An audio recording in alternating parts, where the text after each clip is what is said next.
are listening to the Persistence Mastery Podcast to give your communication skills the clarity edge with your host, Paul Leon.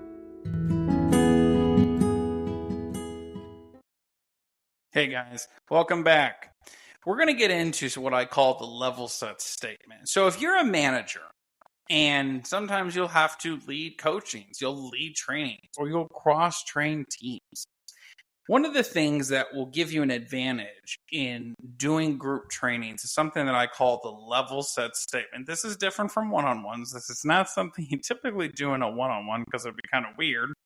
But what a level set statement does is it helps to level out the room, number one. Number two, it helps to get the group, participants, audience on your side quickly. And number three, what it does is it creates a more influential training. So when you get to your call to action, that it has more impact to create true transformative change. So with that said, let me dive deeper into what this means.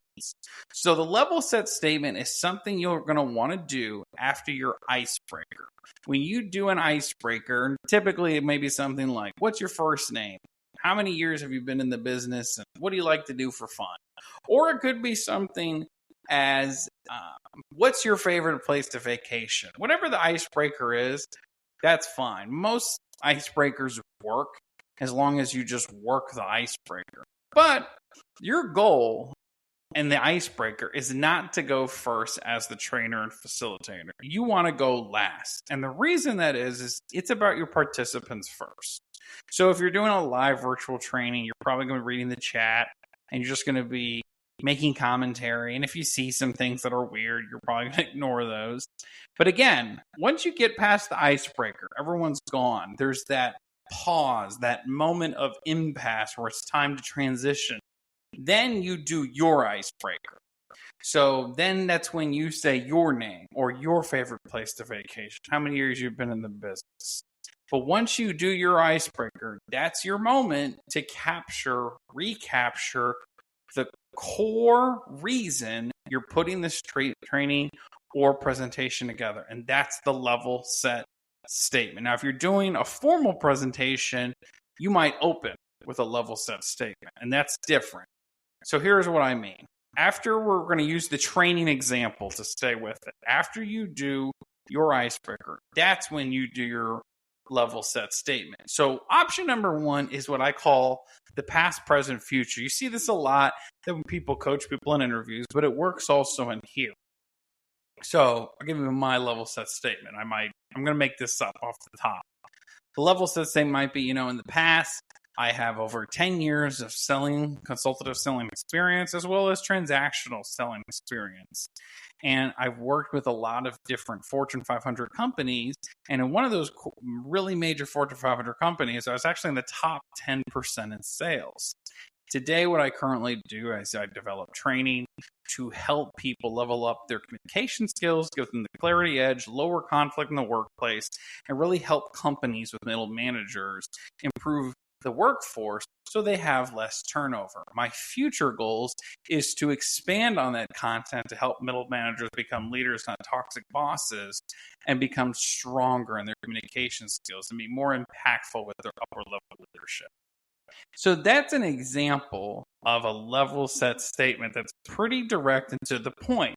But there's also a different version of that. If you don't want to use the past, present, future model, you can do a storytelling option.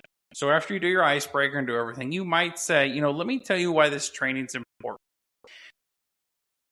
10 years ago, I was doing a training and a young man came to my training. He was what I would call dumb on fire, smart on ice. He took avid notes and I left him 5 voicemails and I never got a hold of him. A year later, I got a call from that young man and he said, I did $1.5 million of sales. I'm number one in my company for 11 months straight. I took these 5 things I learned from you, Paul, and I've been implementing them ever since. And my hope for everyone here today is X. So those are the 2 ways you can open with your level set statement. Past, present, future statement, which you're probably going to want to go with because that's the easiest. Or you can do an opening with a story that connects with what the content is. Now, at that point, to level up the level statement further is to give your call to action. So after you do either of those two options, that's when you're going to want to go with, if you're doing a sales training, you say, the call to action I want everyone in this sales training to get is, I want you to have higher closing ratios, stronger show rates, because that leads to higher closing ratios. If it's on customer service, I want to help today lower your customer complaints to give you more control over difficult customers so you can be empowered in your day-to-day. If it's on conflict training, then you might have a call to action. Say, the goal I have for this conflict training for you all today is I want to help lower gossip in the workplace and lower turnover so you can keep your coworkers and maybe some of them you consider friends around longer. So it really just depends. So the call to actions are really super simple. Use a level set statement after your next icebreaker when you're cross training or doing a group training as a middle manager, or if this is something within your scope to do. And my hope for you as you go forward, as you add this level set statement, and it made a difference for you, please, again, give us a like, give us a review on whatever podcast medium you use. It really helps out the channel dramatically. And I can't thank you enough for listening to the Persistence Mastery Podcast.